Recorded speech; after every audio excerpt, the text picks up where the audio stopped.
The capacity to learn is a gift. The ability to learn is a skill. The willingness to learn is a choice. Brian Herbert.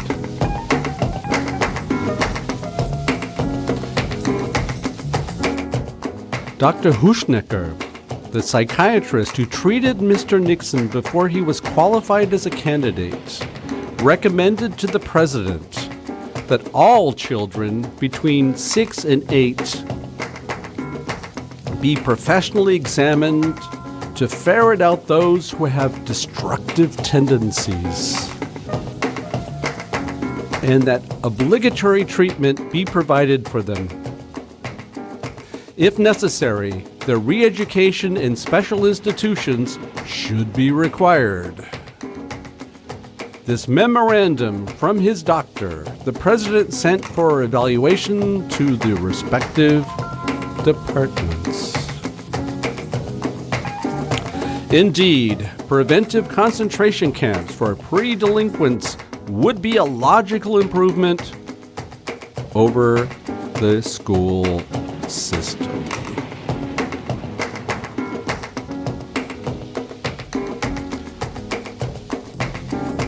Deschooling Society, Radio Tipping Point. Welcome.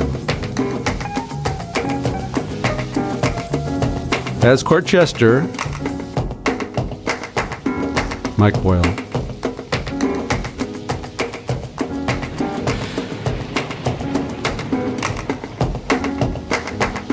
I could remember a time where none of this of what I'm talking about today would have had much resonance. But today, this subject is all-encompassing. And in fact, that reconfirmation that I am not a lone wolf was conveniently provided to me here in the studio, and I will talk about options. It's not enough to complain or rag on the current system. We need to focus on what that alternative could look like. And so, lo and behold, dear listeners, we will clearly follow that path. But first, let's go back to the beginning. The education system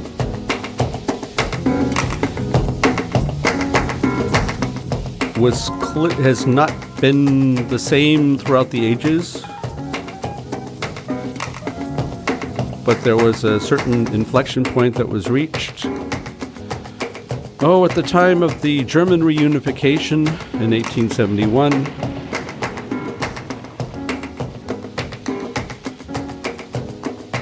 initiated by our best buddy Bismarck, and the idea was to figure out a better way to mobilize the people in the countryside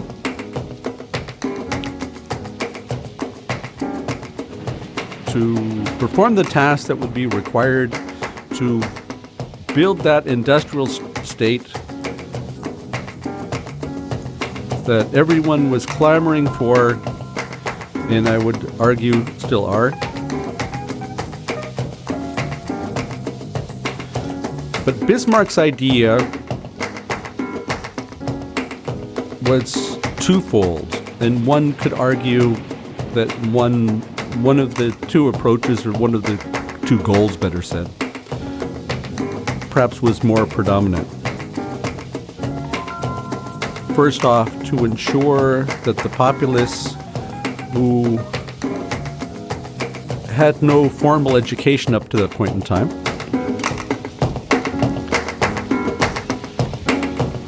that they would be able to read and write, and perhaps perform some rudimentary mathematical chores. But there was a bigger goal. Yes, indeed, Bismarck had a bigger goal. And it was all tied to conditioning.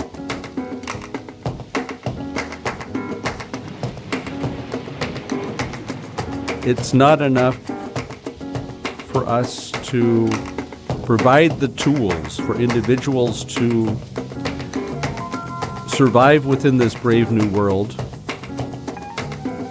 But there was a certain attitude that those powers that be, what they felt was required from the unwashed from the countryside, so that they can perform what was expected of them. And if we look at the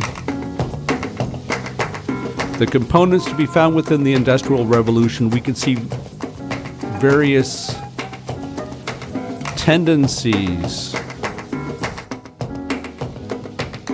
that lead one to the conclusion that indeed we were talking about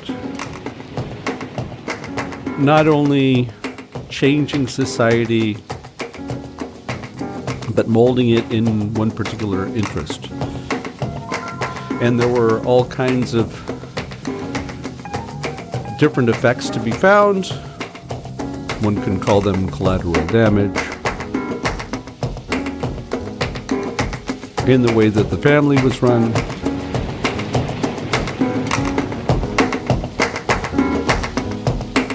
The role of children within this brave new world. And of course the role of women.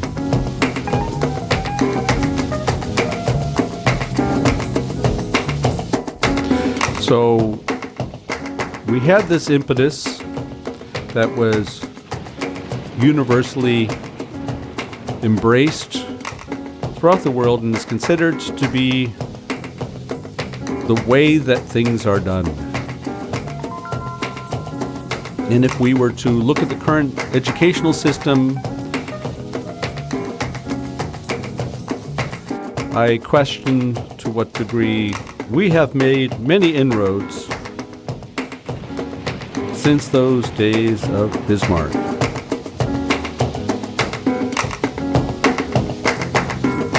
Just as some background information, perhaps through the luck of the draw or pure happenstance, that this field of education is one that I've been involved in rather intensively over the last 5 years. I was not preordained to be within this realm.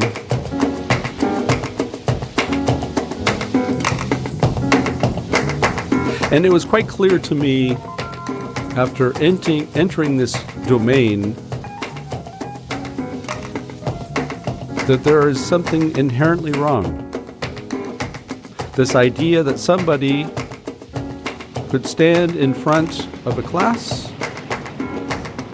spew out pearls of wisdom that are to be accepted without exception by the student populace. Once the educator has provided those pieces of deep thought, then you ask the students to repeat what the professor said.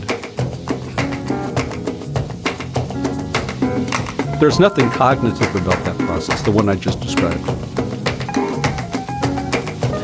We all know that there is very little to be found within anything that might be considered to be meaningful within that of what I described. But yet we continue to follow this path. And I'm going to take you back. Yes, I'm going to take you back to a time that unfortunately seems to be part of a Time Life memory book at this point. Remember March of 2020? And when our worlds were turned on its head, There was one individual, yes, moi, who felt that this was a great opportunity to perform a clean sweep and create something much better, following the adage that Barack Obama apparently said in 2008 that we should not let a crisis go to waste. And that was my feeling.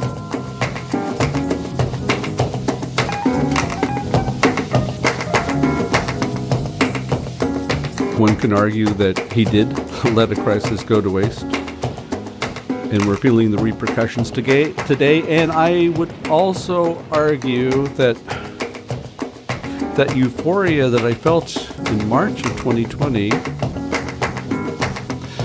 was unfortunately short-lived.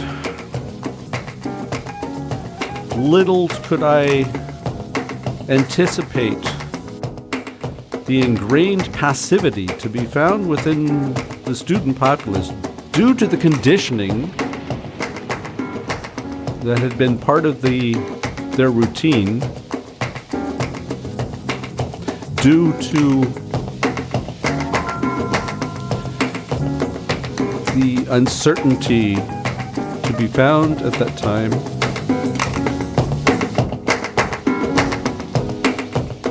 and the pandemic ended up being the final push into what I would consider to be 100% passivity. We all entered our cocoons and there was no escaping. So the Bismarckian dream lives on and has taken on even more refined approaches and objectives.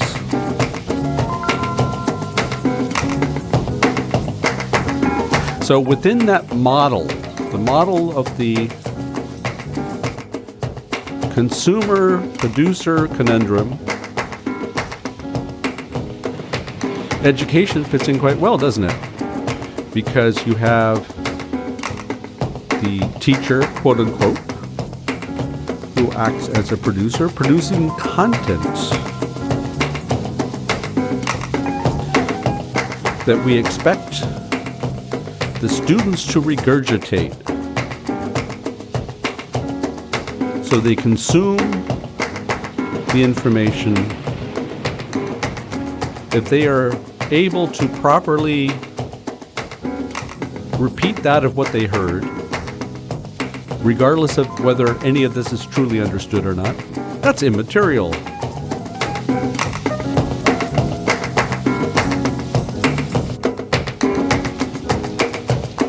Lest we forget, our goal is to raise a society of parakeets. And once they can prove that they can repeat whatever this information might be, that they're able to regurgitate in a way that we consider to be acceptable, without any thought process going on here, then we reward them with a certification. We reward them with the title. We reward them with the keys to the economic city. And then we say, now it's your turn to produce. So get going, start producing.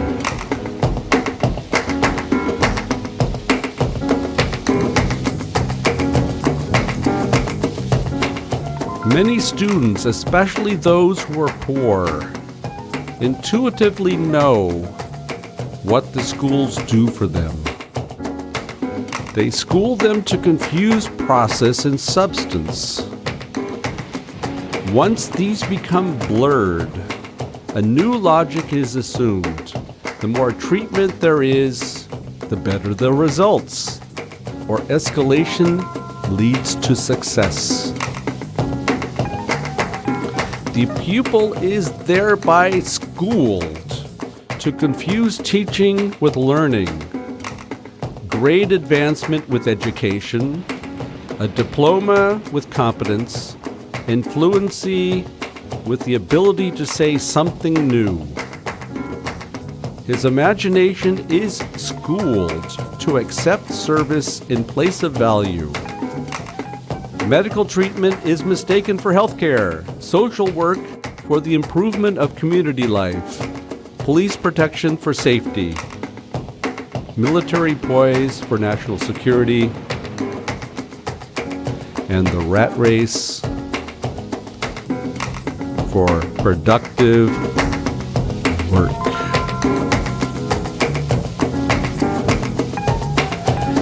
That was a quote from a very interesting gentleman that I have discovered, relatively recent, by the name of Ivan Illich. Ivan Illich actually comes from Vienna.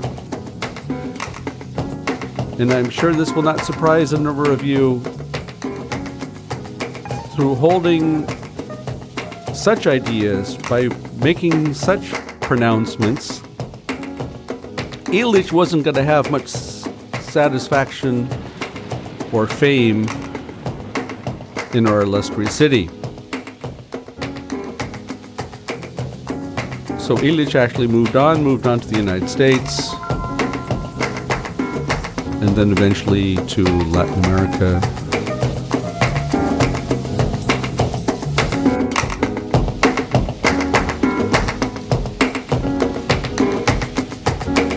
And Illich was more or less in his prime. He was born in 26, but truly was in his prime starting around the 50s. A number of his works came out at that time, 50s, 60s, and really raising the question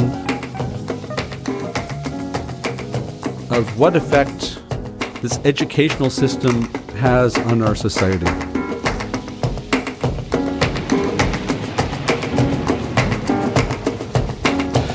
And is so often the case, Illich was considered to be a bit of a quack.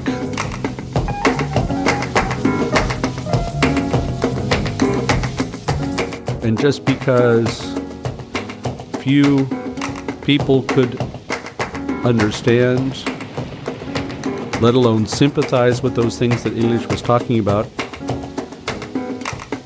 that does not take any credence away from those things that he discussed, those thoughts that he had, and those questions that he raised.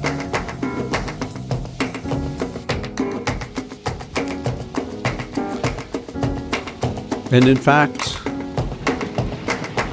the situation is much more pronounced than Illich could have ever imagined. Anno 2023, observing the collateral damage that is being caused,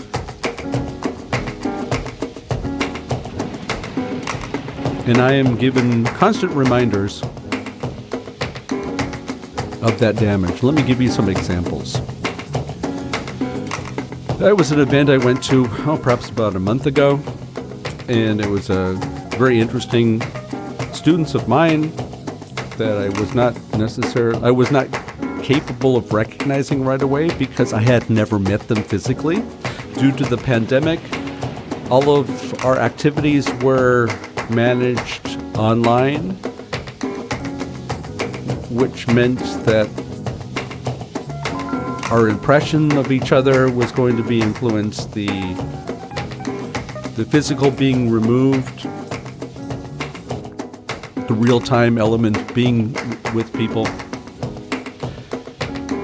And that has effect on all of us, including yours truly. So I was asked to attend an event where one of these classes were there, and I had some very sobering discussions with a handful of the students. There was one who was talking about his career path, quote unquote. And he felt that he needed to spell all of these components out in pretty finite detail, including timelines, because he felt that for his career, ergo his life, to be a success, that all of these milestones were to be reached. And this gentleman went on to explain to me that he felt that he had no choice but to jump on to the certification bandwagon, because these are the only parameters that make any difference within the workforce. I.e., if you do not have the title, then you do not even have a chance to open the door, let alone enter the room. And I felt this was very, very sobering, very depressing from a number of perspectives. First off, that somebody who's early 20s felt that their lives needed to be planned in such minute detail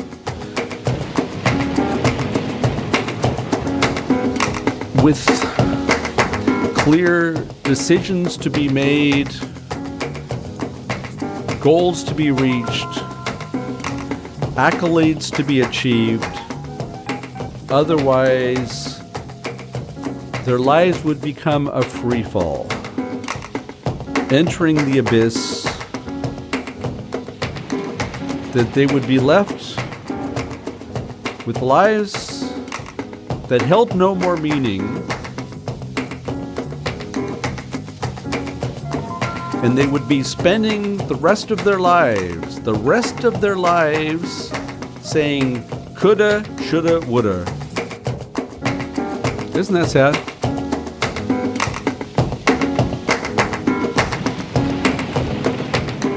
That we have reached the point that individuals in our society really see themselves as being cogs in this machine,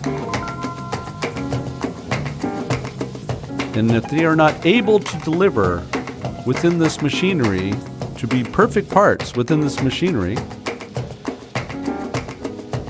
then it's an opportunity that they have squandered.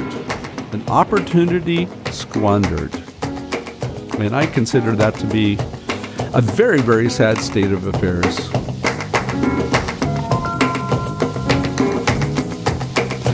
School is the advertising agency which makes you believe that you need the society as it is. Not only education, but social reality itself has become schooled. Rich and poor alike depend on schools and hospitals, which guide their lives, form their worldview, and define for them what is legitimate and what is not.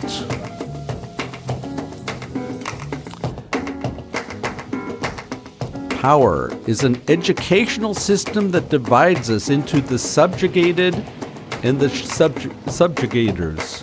But be careful, it is one and the same educational system that shapes us all, from the so-called ruling classes down to the poor. That is why everyone wants the same things and behaves the same way. This one came from Pier Paolo Pasolini. And when you start thinking about the conditioning that I mentioned in the beginning of this program, tied to the intentions of Bismarck that were completely embraced by, first in the so-called Western world, and have been pushed through as the only way by which we can bestow knowledge. And when you think about That quote that I gave you from Pasolini, that is truly the ultimate in conditioning. So what was Pasolini saying there?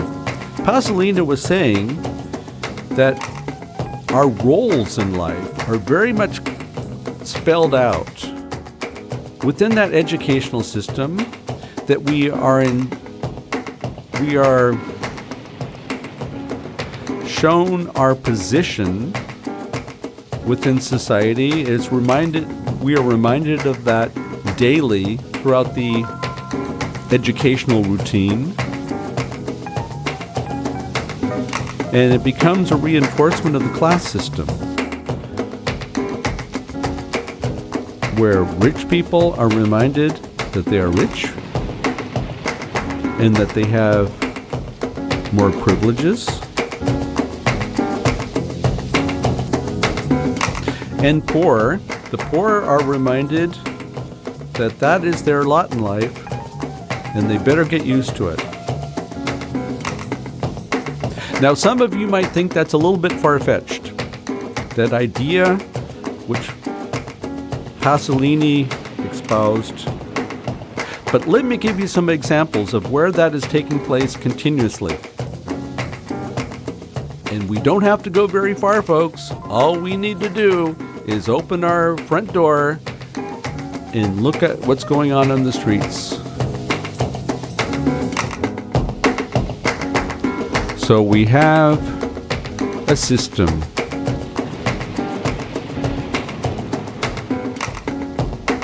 where the value of reproduction takes a back seat.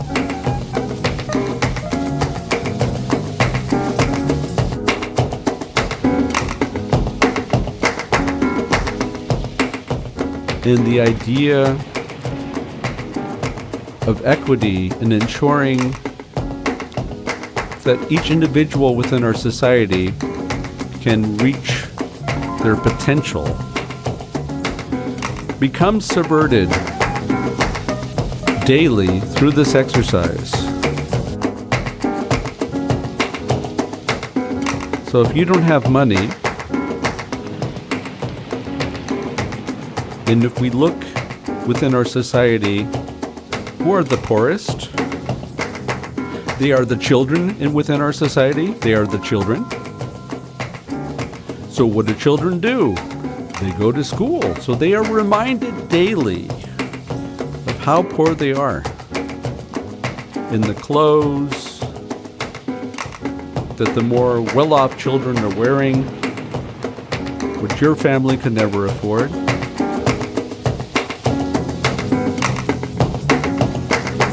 They are reminded through the nutrition, or lack thereof, that they are receiving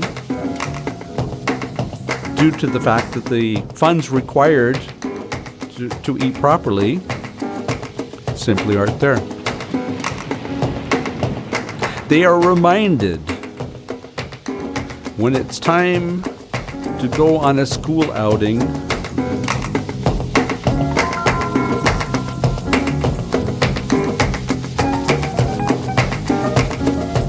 and Dad's long gone.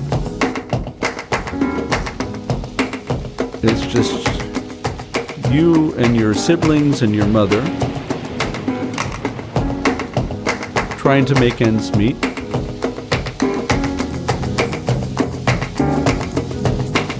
And the mother having to tell the children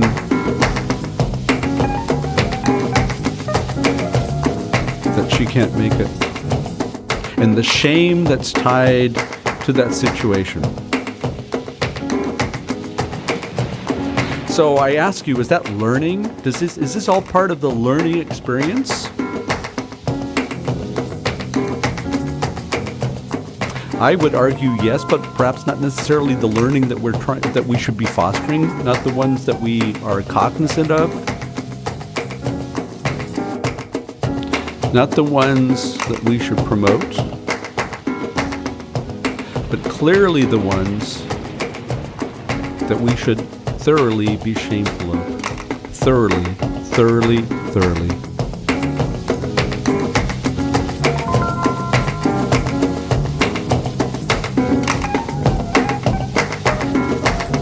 So was that quote from Pasolini that far-fetched? Was it? Was it?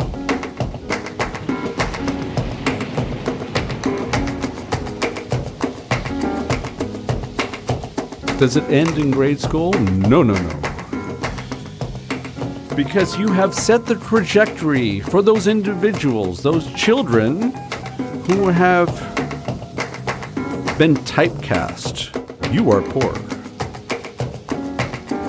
And so therefore, you are not worthy. I need to tell you about another experience that took place late last year. I was asked by an association to help young people in brushing up their CV, making their quote-unquote pitch. And this was with a middle school here in Vienna. And man, if that wasn't an eye-opener, that was truly an eye-opener.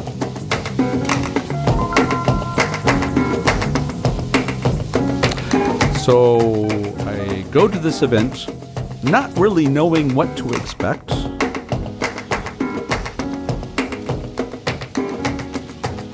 So I sit myself down and I have students coming by, showing me their qualifications, listening to what they feel their life calling is, and let me add this to the description that we're talking about 14, 15-year-olds.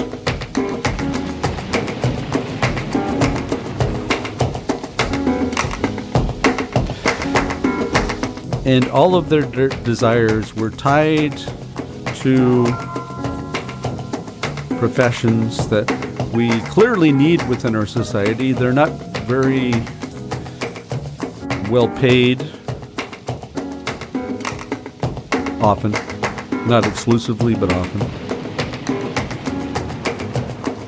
But you know what was interesting of that experience?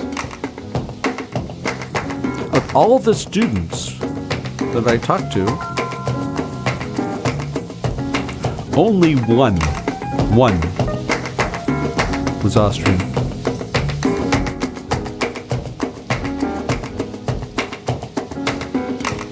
The rest were all of minority backgrounds. And very, very often, especially with the boys, they would be following in their father's footsteps, whatever that profession is that the father had, then they wanted to follow.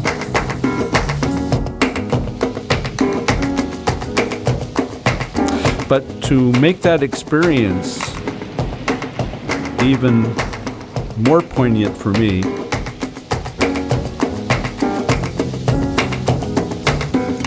that some of the students would come up and say, "So, how did I do?"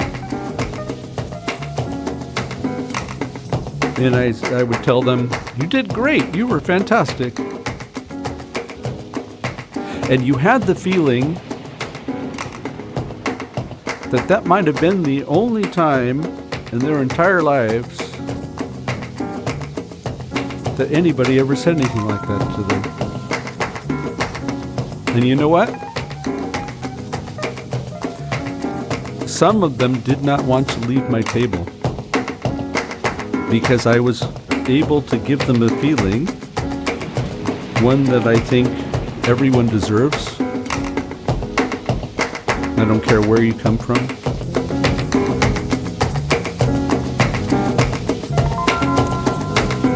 To be treated with respect.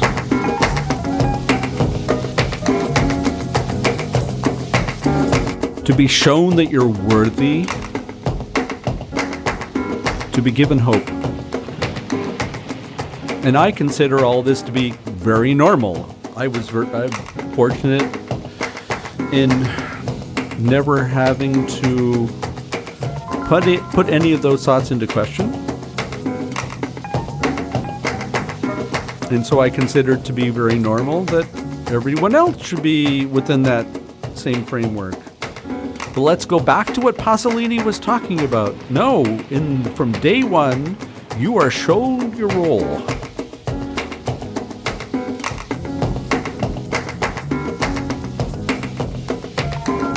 And of course, it's never that simple.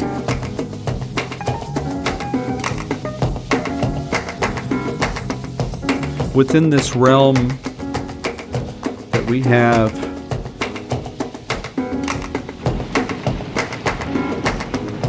that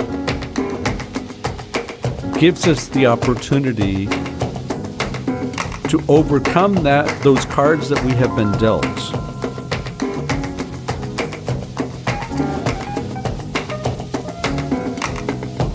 That there is a possibility to overcome all of that of what I've been talking about.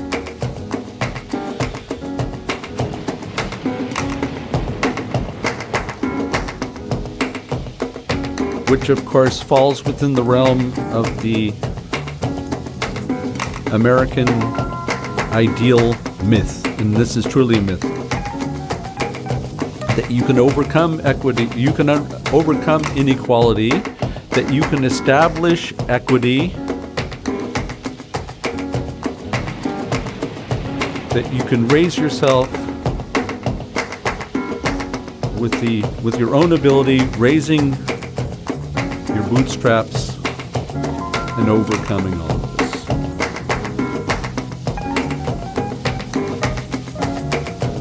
But think about it, folks. Think about the inequality we have from the get-go that is certainly not easy to overcome. But think about the systems that we have within our society that perpetuate that status quo.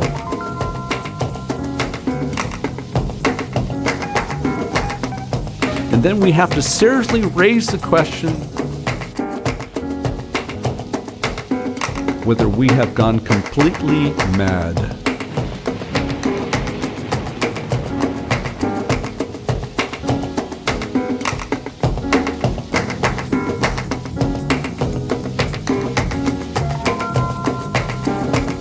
Have we gone completely mad? Completely mad. Completely mad.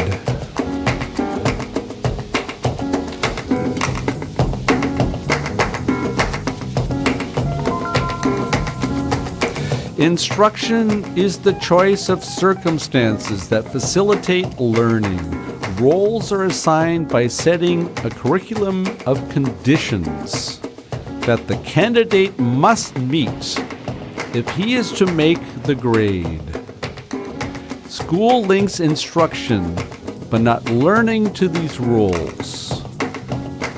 This is neither reasonable nor liberating. It is not reasonable because it does not link relevant qualities or competencies to roles, but rather the process by which such qualities are supposed to be acquired. It is not liberating or educational because the school reserves instruction to those whose every step in learning fits previously approved measures of social control. There's another quote from Pasolini.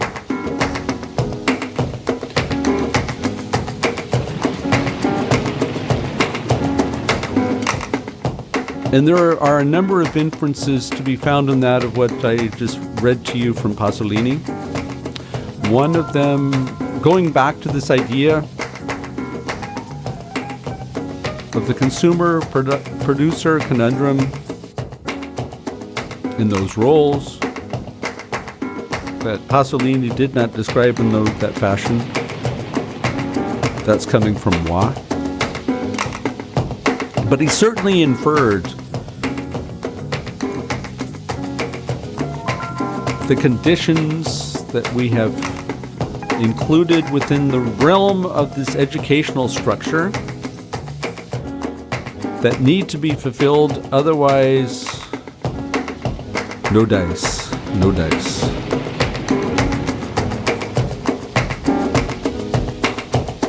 And Pasolini continues to infer that point that I think is probably the most critical in us being human beings, and that component that makes us unique. And that thing that makes us unique is our own uniqueness, right? Our own uniqueness.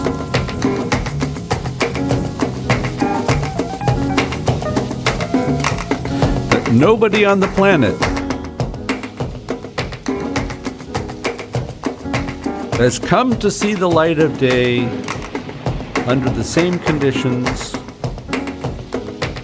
under the same constellation of the stars,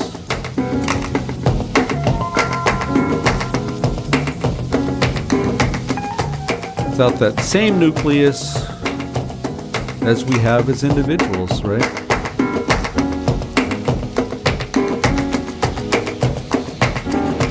And we spend all of our time bludgeoning that uniqueness into submission. Yes, we do.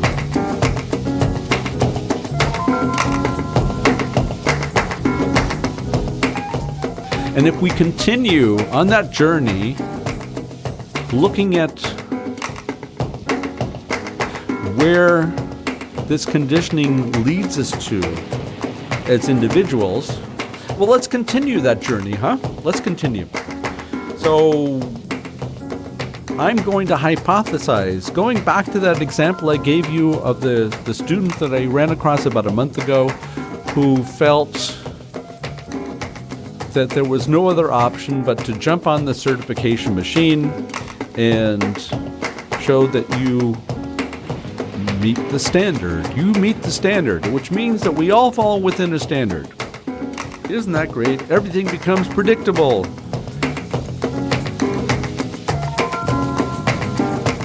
That means you don't need to bother seeing the movie because you already know how it's going to end.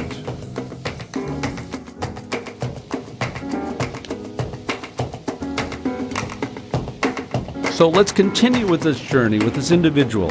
So this individual has followed this path, the one that I described,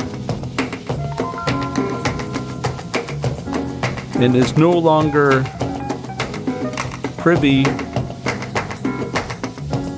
to making one's own decision, but rather this is to be determined by the establishment for whom he or she works for. But this gets worse, folks. This gets much worse. Because this individual will eventually have the feeling that the only thing that he or she can do is very much dependent upon those things that have been prescribed by those external forces, either through society or the establishment that one works for. And I've seen this too often. So that means that we think this is all we can do. We think this is all we can do. Then we come to a point of where that big daddy Warbucks in the sky, big boss man, decides that we don't need what you can do.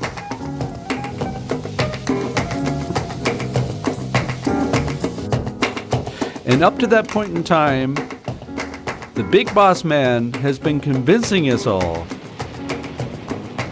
how important you are and how much you're needed,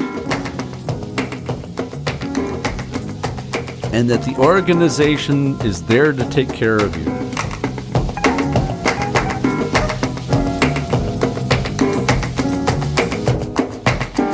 And inevitably, it all starts taking place at a certain time where you, probably starting around mid-40s, is in full bloom by early 50s.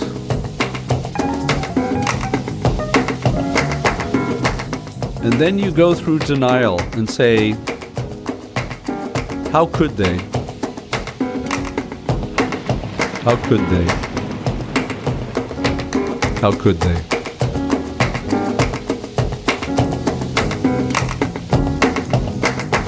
But you drank the Kool-Aid, right? You drank the Kool-Aid. And that means that you believe this is all you can do.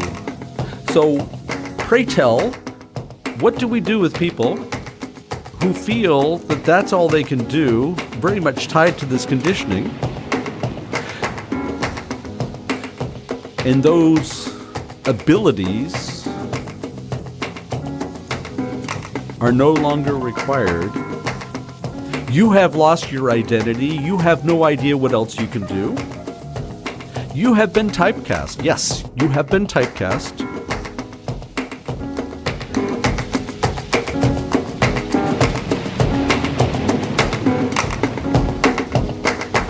And now it all becomes a war of attrition, because you are in your early 50s. You need to figure out a way to exist till, say, 65, or maybe even when I think about this this gentleman that I met, he's probably going to have to slog away until he's about 80.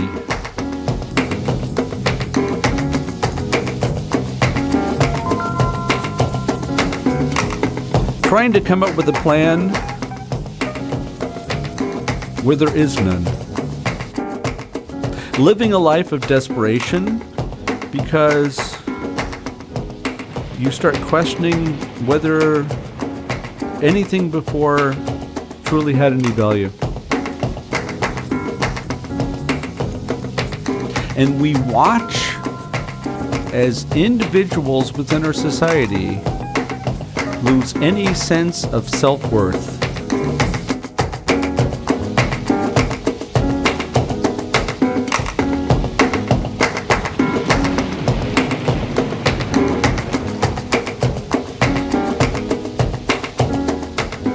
So, I'm going to pose a question that I think we already know the answer, although we might not necessarily see the path there.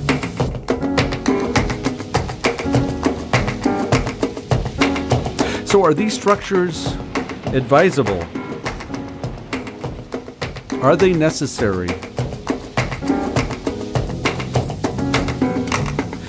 Does it match who we want to be? And I think you know the answers.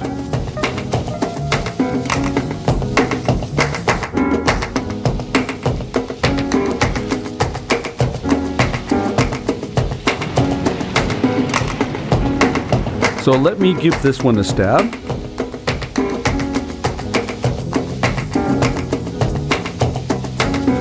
Education for all means education by all.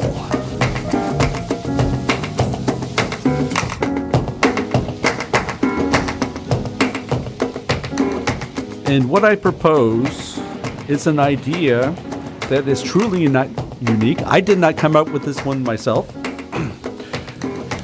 It's been around for a while. My first encounter with this concept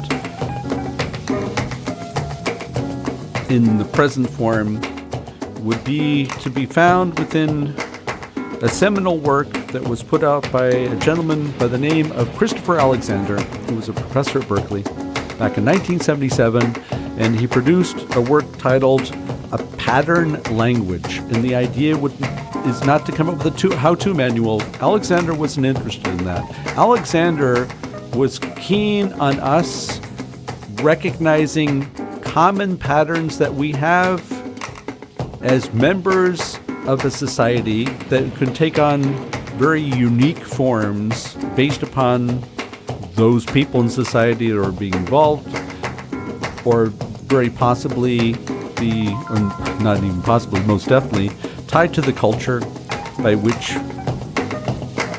we find ourselves to be. And Alexander purported an idea which he called, it was actually pattern number 18, the network of learning.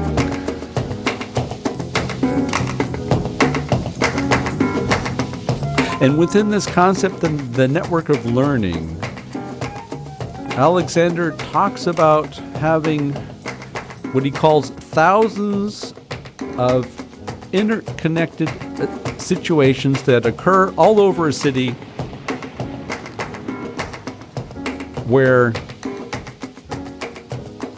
people are relishing in the fact that they have something to share. They have knowledge that is unique for them, unique in the respect that we are unique as individuals, unique in the respect that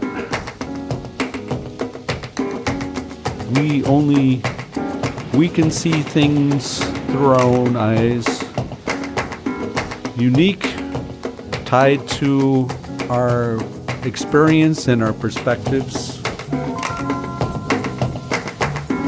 and unique in the way that we can convey this information to others. And if we think about learning within this ideal world, it would mean that we would be getting different perspectives that very possibly could even be contradictory. And we as individuals are compelled to come to our own conclusion, yes, our own conclusions, based upon this information that we've been receiving. And the real learning, folks, the real learning is tied to the ability to take these different perspectives, to consolidate that information, and come up with your own. Come up with your own.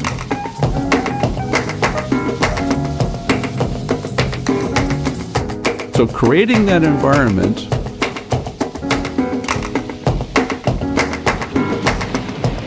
so that everyone can teach,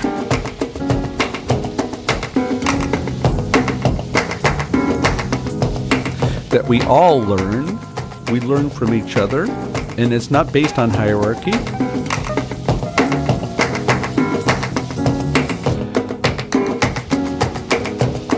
And we are, as individuals, that much richer, and collectively as a society, we are that much richer because we have opened up this realm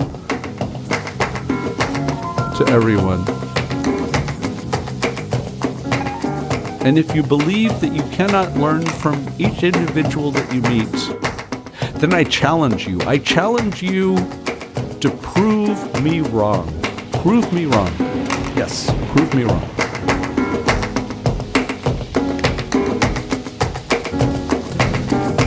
Apart from the current experience that I am putting together with a group of individuals, and I feel very blessed. I feel blessed to share this experience with them. I have been given, I think this is a message from whether it's up on high, I'm not sure, certainly Kismet.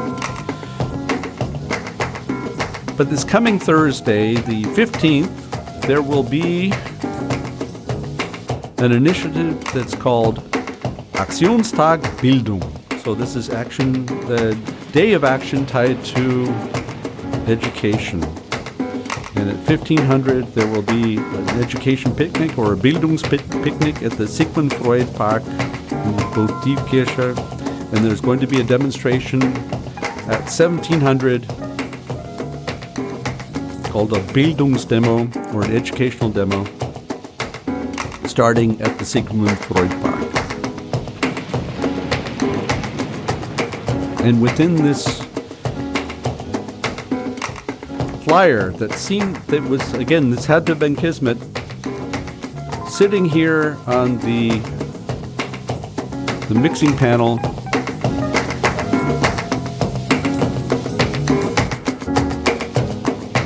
for inclusive education for all, that does not exclude anyone, and leaves nobody behind.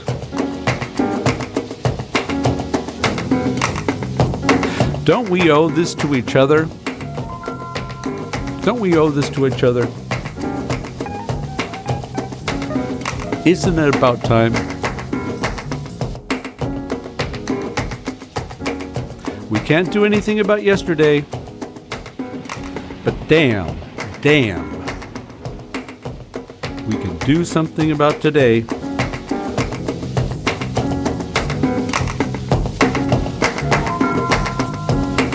And this show has come to an end.